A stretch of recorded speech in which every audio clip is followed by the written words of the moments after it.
श्रीमन नारायण नारायण श्रीमन नारायण नारायण।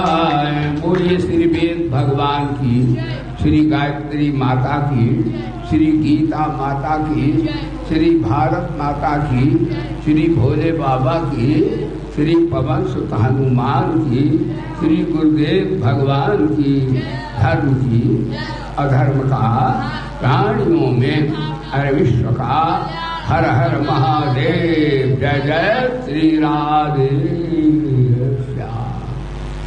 सभा में उपस्थित सभी आत्मस्थ साधक वृंद, हमारे प्रिय, हमारे संस्कृत विद्यालय के प्रिय छात्रवृंद, बड़ा ही ये परम सौभाग्य का अवसर है कि सबसे मूल्यवान, जिसमें कभी घाटा टोटा नहीं होता, ऐसी ब्रह्म विद्या का हम लोग अमृत पान कर रहे हैं।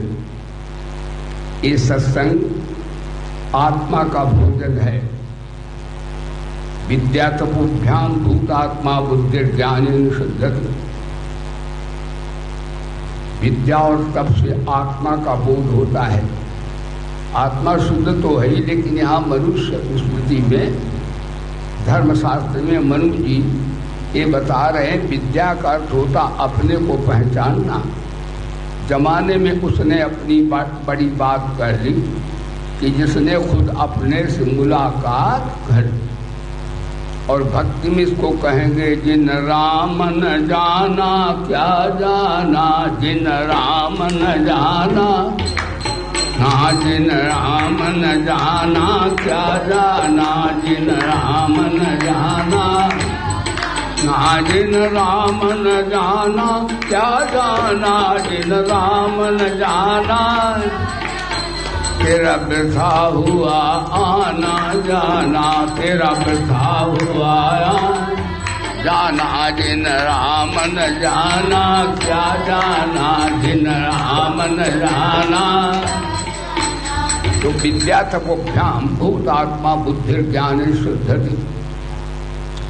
कहते शरीर से जल शुद्ध होता, मन सत्य बोलने से शुद्ध होता है, और बुद्धि ज्ञान से परिष्कृत होती है, और विद्या तब से आत्मा शुद्ध क्या होता, आत्मा का बोध होता। आत्मा तो सदैव शुद्ध है, उसमें कोई ताम्यता तो होता नहीं, लेकिन ये ब्रह्म विद्या सत्संग जो है ये आत्मा का भोजन समझ लो, इससे आत्मा का बोध होता है। ध्यान दीजिए, हमारी सबकी मांग यही रहती कि हमें शाश्वत शांति की प्राप्ति हो, हमें ऐसा जीवन मिले जिसमें मृत्यु जन्म न हो, और हमें ऐसा प्यार मिले जिसमें सुख दुख के द्वंद्व न हो। ये सारे मनुष्य के प्राणियों, संसार के प्राणियों की मांग है। लेकिन सत्संग आप कर्मयोग से श्रवण कर रहे हैं, कर्मयोग से सत्संग होता है, कर्मयोग से भगवत प्राप्ति होती है। जबकि हमारे ज्ञान के पक्षधर गुरुजन यही कहते हैं कि ज्ञान से ही मुक्ति होती है, लेकिन ज्ञान भी अंतःकरण दूषित हो तो कैसे मुक्ति हो जाएगी। ठीक बात है, ऋते ज्ञानान मुक्ति। और गीता कहती नहीं ज्ञानेन सदृश पवित्र में विद्यते, यानी श्रुति स्मृति ज्ञान की बड़ी महिमा गा रहे हैं। ध्यान दीजिए, लेकिन वो ज्ञान कैसे मिलेगा? केवल किताबें पढ़ने से मिल जाएगा? कोई तीर्थ में जाने से मिल जाएगा? ध्यान देना, कोई बाह्य साधना से ज्ञान मिलेगा? गीता में तो भगवान ज्ञान की प्राप्ति के 3 अंतरंग साधन, 3 बहिरंग बताए हैं। बहिरंग साधनों भगवान का तद्विद्धि प्रणपाते परिप्रश्न सेवया उपदेश संति ज्ञान ज्ञान तत्वदर्शिना। ये बहिरंग साधन है, यानी आपका काम आत्मा राम परम निष्काम तत्विद ब्रह्मनिष्ठ गुरु के चरणों में गिर जाइए, जो कि श्रोत्रिय ब्रह्मनिष्ठ है। श्रुति कहती श्रोत्रियम ब्रह्मनिष्ठम सूर मेवा विगच्छेद, समृत पाणी बोली वेद भगवान की। और अंतरंग साधन में श्रद्धावान लभते ज्ञानम तत्परा संयत इंद्रिया ज्ञानम लब्धा पराम शांति अचिरेणा गच्छति। ये ज्ञान के अंतरंग साधन है। लेकिन कर्मयोग में क्या है? कर्मयोग में सत्संग इससे भी है। ज्ञान से तो मुक्ति तत्काल, वो तो सबसे है ही महान, लेकिन कर्मयोग भी हमें वहीं पहुंचा देता और करने में सरल भी है। ज्ञान योग जो है, जब तक उत्कृष्ट वैराग्य विवेक न हो तब तक ज्ञान योग से अविद्या की निवृत्ति शीघ्रता से होनी। हाँ, उसमें साधना में विशिष्ट वैराग्य न होने से स्थिति नहीं बन पाती है। लेकिन कर्मयोग में ऐसी बात नहीं है। कर्मयोग में सादा कर्म करें। कर्मयोग में बताया है कि अपने लिए कर्म करेंगे तो मैं और मेरापन यानी देहाभिमान जीवित रहेगा। हमारे सब सत्संगों का सार है कि हमें दुनिया में राग द्वेष क्यों होते हैं, हमारे अंदर काम क्रोध लोभ मोह क्यों आते हैं, ममता आसक्ति अटैचमेंट क्यों होता है, उसका उत्तर है देहाभिमान के कारण। देहाभिमान यद्यपि वेदांत के ज्ञान से शीघ्र निवृत्त हो जाता है, आत्मा अनात्मा के विवेक से साक्षी में दृष्टा में महाराज पदार्थ क्रिया वहां स्पर्श कर ही नहीं पाते हैं और नित्य शुद्ध बुद्ध मुक्त होता है स्वरूप उसका। वो वेदांत के अंतरंग बहिरंग साधन, अंतरंग साधन और प्रत्यक्ष महावाक्य जन्य वृत्ति से वृत्ति की निवृत्ति तो है तो मार्ग बहुत बढ़िया हो, लेकिन उसमें उत्कृष्ट विवेक वैराग्य का हाँ प्राधान्य है। तो संसार में उत्कृष्ट विवेक वैराग्य ना हो तो क्या उसके लिए सत्संग के दरवाजे बंद हैं? क्या है? गीता में तो भगवान का कर्म योगो विशिष्यते, निष्काम कर्म की साधना जब तक ना हो तब तक अंतःकरण शुद्ध होता नहीं, और उपासना के बिना यानी मल दोष की निवृत्ति होती नहीं, उपासना से विक्षेप दोष की निवृत्ति नहीं होती, फिर वेदांत के ज्ञान से विद्या की निवृत्ति होती है। लेकिन यहाँ पर ऐसा नहीं करना। यहाँ पर क्या करना? देहाभिमान गलाने के लिए ये तो विचार मार्ग ज्ञान मार्ग है, ठीक है, बढ़िया है, इससे बढ़िया और क्या होगा। लेकिन भगवान कर्म योगो विशेषते क्यों कहा?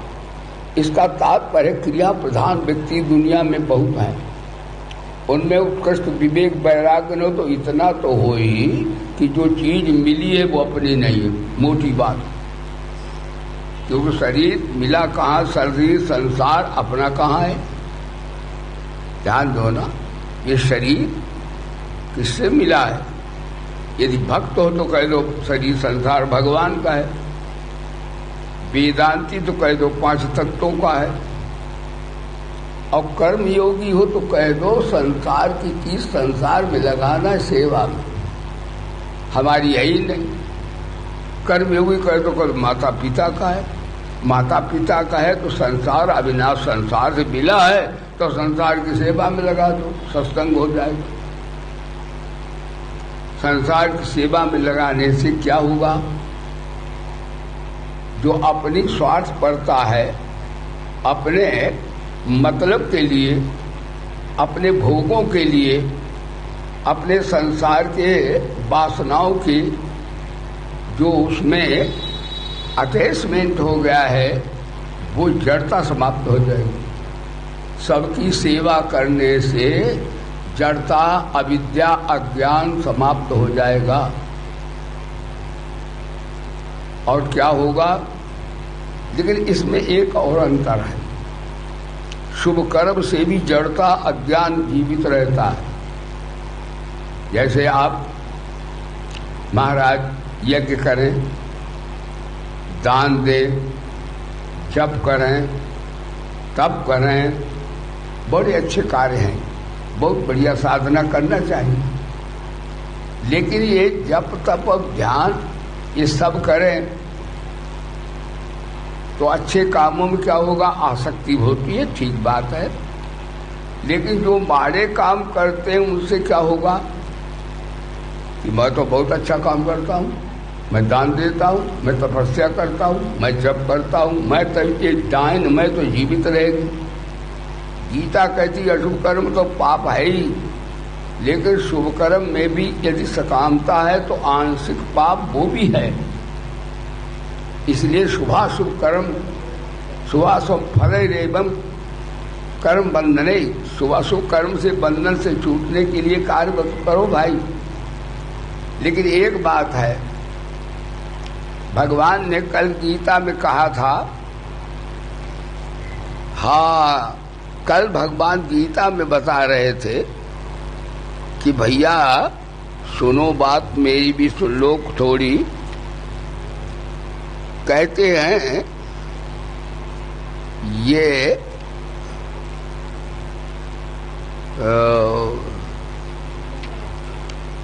मयि सर्वाणि कर्माणि सन्न्यस्याध्यात्म चेतसा निराशी निर्मो भूत्वा दृष्टि विगतरा। ये भगवान कहते हैं मुझ अंतर्यामी परमात्मा में लगे हुए चित्त द्वारा संपूर्ण कर्मों को मुझ में अर्पण करके आशा रहित और ममता रहित संताप रहित होकर रहो। इसका अर्थ है ममता और आशा। ये जो है ऐसे शुभ कर्म भी कर्म करो तो शुभ कर्म करने से क्या होगा, शुभ कर्म करने से ये होगा कि जो अशुभ कर्म करते हैं उनसे द्वेष हो जाए। यानी अच्छे आदमियों को माड़े आदमियों से द्वेष होता है। अच्छे कर्म करने से द्वेष निवृत्त होता हो ऐसी बात नहीं है। लेकिन भगवान बोले अच्छे कार्य करो और मुझ में अर्पण कर दो तो न राग होता न द्वेष होता है। राग उससे होता है जो अपने अनुकूल होता है और द्वेष उससे होता, कितना बढ़िया सत्संग है, जो अपने प्रतिकूल होता है। लेकिन प्रेम में क्योंकि निष्काम कर्म योग में बुराई रहित होना है तभी निष्काम कर्म योग साधना सत्संग होगा। यदि आप बुराई दुनिया में देखते हो तो आपका योग बनेगा ही नहीं। निष्काम कर्म योग में यानी अनासक्तता सिद्धि देगी और वेदांत के ज्ञान में अचाह अपरत से सत्संग होगा और भगवान की भक्ति में श्रद्धा विश्वास समर्पण सत्संग हो जाएगा। यहाँ कर्मयोग का प्रश्न है तो भगवान बोले सुनो, जब बुराई रहित होकर आप कार्य करेंगे तो आप भले हो जाएंगे और भले होने का फिर अहंकार नहीं, जिसको स्वभावता होता है उसमें अहंता नहीं होती, नियम है। और कर्म जो है कर्ता से ही आता है, ये सिद्धांत है।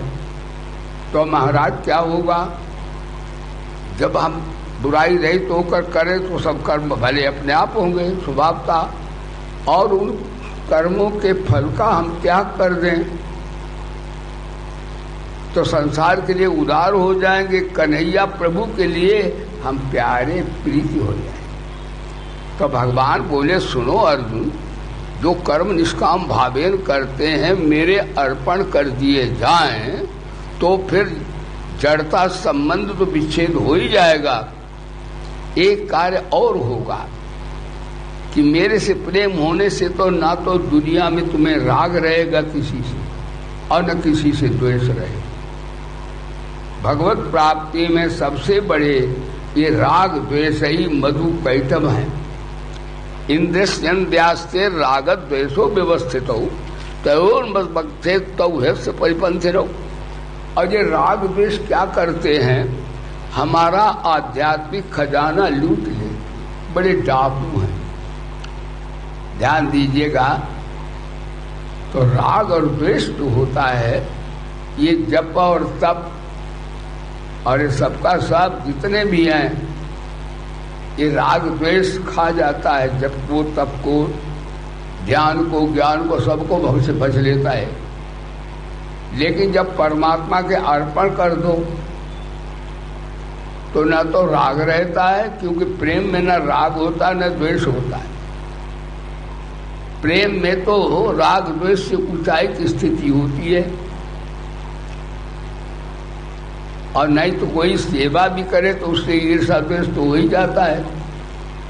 एक शिष्य गुरु के होते हैं, एक ज्यादा सेवा करता है तो दूसरों को ग्लानि होती है, द्वेष होता है कि ये तो बहुत प्रिय बन गया है। जो सेवा नहीं कर पाते वो कहते बड़ा प्रिय बन गया। और एक बात और बताएं, जो सेवा करता है और संसार में और योग्यताएं उसे ना हो तो उनकी वो निंदा करते हैं कि ये तो सेवा ही तो करता रहा लेकिन मूर्ख है, ये जड़ है। तो मूर्ख से ये एक निंदनीय बात भी तो हो जाती है। तो महाराज, लेकिन निष्काम सेवा से आत्मज्ञान हो जाता है, ये निष्काम बात है। ज्ञान से होता है, भगवान की भक्ति से भगवान करा देते हैं, लेकिन निष्काम सेवा से भी आत्मज्ञान होता है। ये हमारे शंकराचार्य भगवान की आख्याय से चरित्र से सिद्ध होता है। एक उनका शिष्य था, आपको सुनाया भी है। वो शिष्य गुरु की सेवा करता था निष्काम भाव से। उसने विद्या अध्ययन नहीं किया, कोई जप तप भी नहीं विशेष किया, लेकिन उसने अपने गुरुदेव की बड़ी श्रद्धा पूर्वक सेवाएं की। लेकिन जो विद्या अध्ययन जिन्होंने किया था, न्यायाचार, सांख्याचार, वेदांताचार, वेदाचार, ज्योतिषाचार, उसकी हंसी कर रहे थे। क्या बेवकूफ, गुरु जी की लंगोटी छाटता रहा, साला एक दर्जा नहीं पढ़ा। अब उसको तो गिलानी तो हुई कि गुणातीत नहीं, तब वो था। गुणातीत व्यक्ति को बाद अब 5 कोई लो देता, तो उसे थोड़ी गिला दिया। हालांकि गुरु की सेवा की निष्काम भाव, तो अंतःकरण उसका पवित्र था, लेकिन ग्लानि हुई। गुरु जान गए मेरा शिष्य जो है उसे ग्लानि हो रही। शंकराचार्य भगवान तो सिद्ध है, शंकर का अवतार ही है वो तो। उन्होंने उसके ऊपर हाथ रख दिया। हाथ रखा तो उसको चारों वेद 6-7 स्फुरण हो गया। उस समय सिद्ध पुरुष जो है मंत्र दीक्षा केवल काने में नहीं कहते थे, स्पष्ट कर देते थे, और चारों वेद 6-7 व्याकरण सब आ जाता था 6 अंग के सही।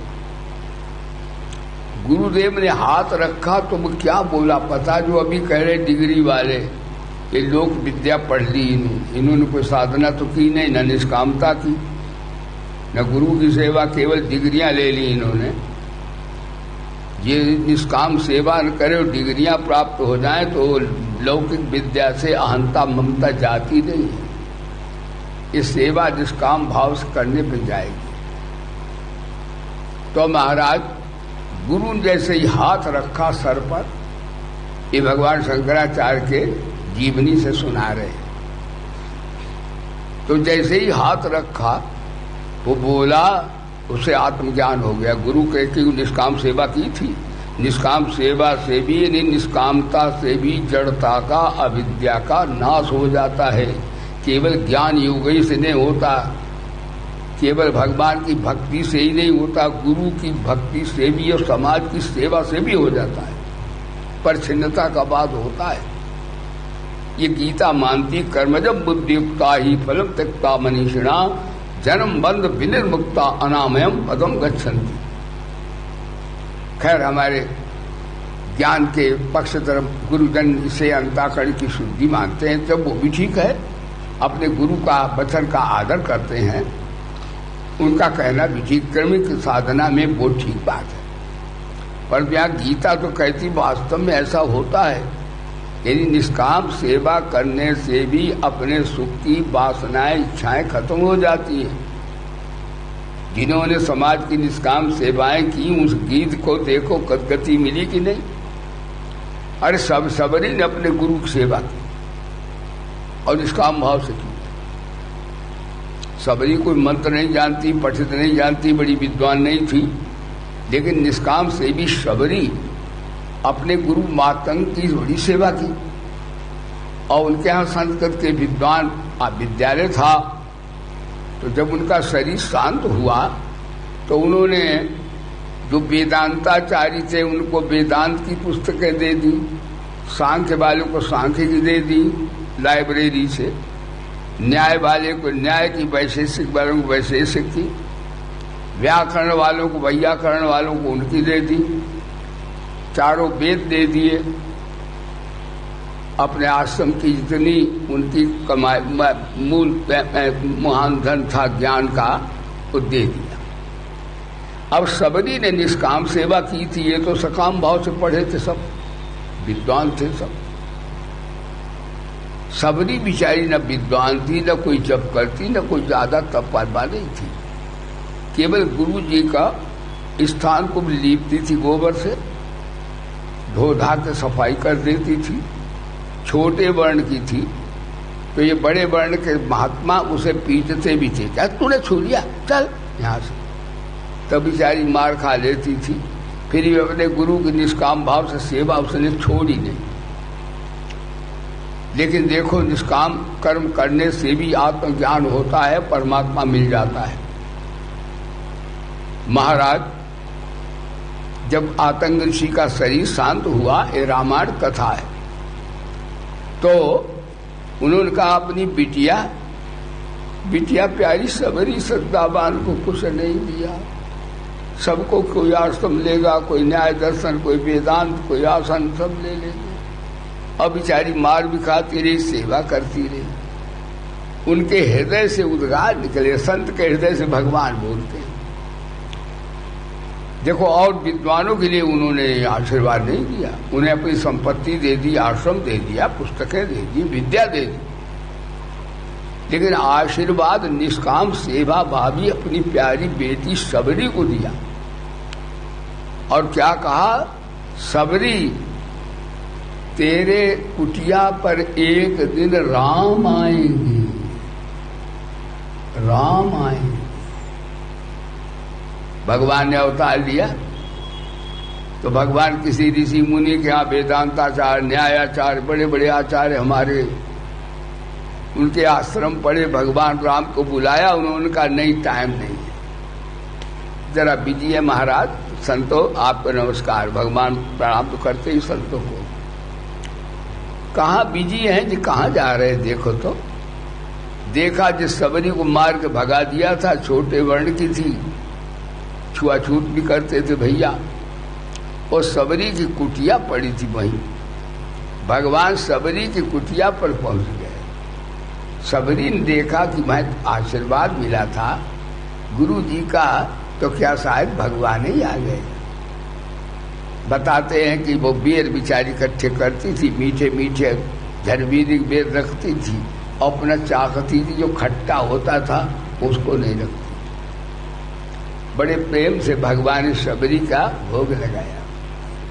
सबरी के घर राम आए, सबरी झूम झूम जाए, बड़ी पसंद हुई। और भगवान का निष्काम सेवा का फलदान देखो, वो बड़ा बड़ा ज्ञान विज्ञान उनको विद्या है, उनके लोग के पास, और वहां नहीं भगवान गए। भगवान कहाँ गए,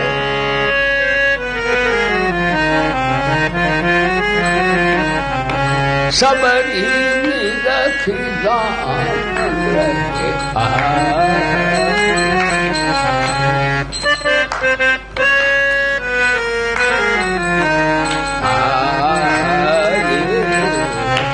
मुनि के वचन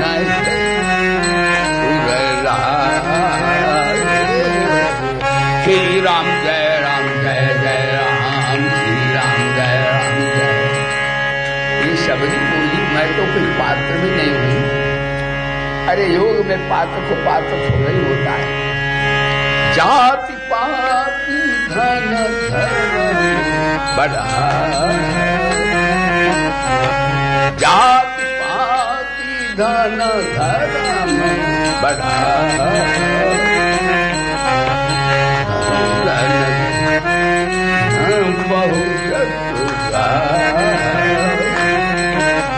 श्री राम जय राम जय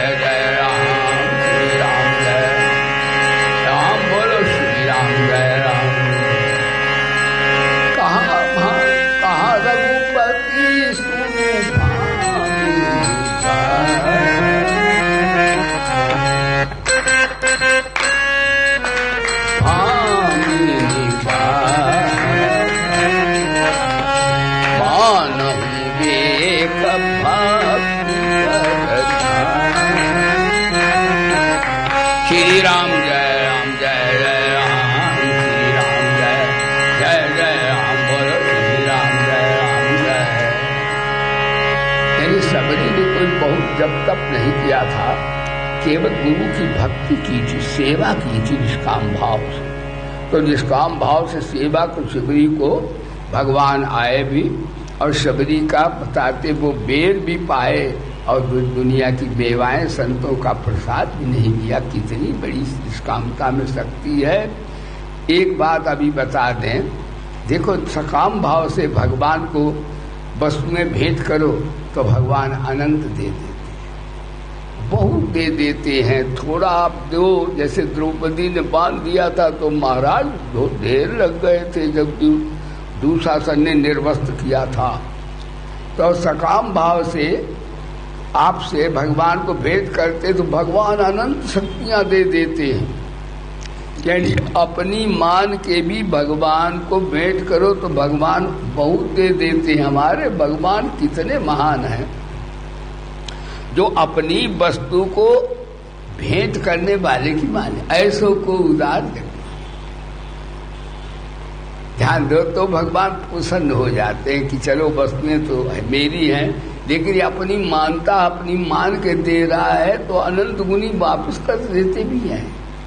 ये था माँ प्रपद्यन्ते, बोले गीता माता की हरि ज्ञान चर्चा सुनाते है गीता, हरि ज्ञान चर्चा सुनाते है गीता, द्वैत द्वैत बुद्धि भगाती है गीता, द्वैत बुद्धि भगाती है। का ध्यान दीजिएगा, ये इस प्रकार अपनी मान के भगवान को भेंट करो, यत् करो यदस्नासि ददात। पत्रम पुष्पम भगवान कहते तो अनंत गुना दे देते हैं। और एक बात है, आज कर्मयोग का प्रवचन आपने सुना, निष्काम कर्मयोग का सत्संग। अब यही वस्तुएं भगवान की मान के दे दो तब क्या पता है, तो भगवान अनंत गुना वापस देते तो हैं ही। भगवान अपने को भी दान कर देते हैं, बोलो सच्चिदानंद भगवान। इसलिए भगवान की मान के जब दान करता तो भगवान महाराज ऋणी हो जाते हैं। वाह जी वाह, आम भक्त पराधीन हो, भगवान भक्त के अधीन हो जाते हैं। भला बताओ आज का सत्संग कि भगवान की वस्तुएं तो भगवान ने की हैं, हम उन्हीं की वस्तुएं उन्हें भेंट कर दें तो निष्काम भाव से हम पूजा करें तो संसार की संपत्तियां तो उसके चरणों के पीछे घूमती है। अरे भगवान भी मुकुटमणि बना लेते हैं। ये निष्काम सेवा में, निष्काम कर्म योग में, निष्काम साधना में कितनी बड़ी शक्ति निहित है। इसलिए भाई निष्काम भाव से ही संसार की सेवा करें तो हमारा जड़ता से संबंध विच्छेद हो जाएगा, और नहीं सकाम भाव से शुभ कार्य भी करें तो जो अशुभ वाले उनसे हमारा द्वेष होगा। परंतु जब हम निष्काम भाव से सेवा करेंगे, बुराई रहित होकर रहेंगे तो न भला बुरा कौन होगा, सारा संसार ही महाराज हमारे कर्तव्य के लिए पालन करने के लिए एक नैतिक दायित्व होगा और हमारी मुक्ति हो जाएगी। हम वीतराग हो जाएंगे, क्योंकि अपने लिए न करने से अपना राग समाप्त है, संसार की सेवा करने से संसार का राग हमारा समाप्त होगा, अपने से अपना न कुछ करने से हम अचाव हो जाएंगे, अप्रयत्न हो जाएंगे और हमारा बेड़ा पार हो जाएगा। आज यहीं पर मेरे साथ जोर से जयकारा लगाइए। बोलिए वेद भगवान की, श्री गायत्री माता की, श्री गीता माता की, श्री भारत माता की, श्री भोले बाबा की, श्री पवन सुत हनुमान की, श्री गुरुदेव भगवान की, धर्म की, अधर्म का, प्राणियों में, हर विश्व का, हर हर महादेव। सर्वे भवन्तु सुखिना, सर्वे सन्तु निरामया, सर्वे भद्राणि पश्यन्तु मा कश्चित् दुर्भाग् भवेत्। ओम शांति शांति। भगवान की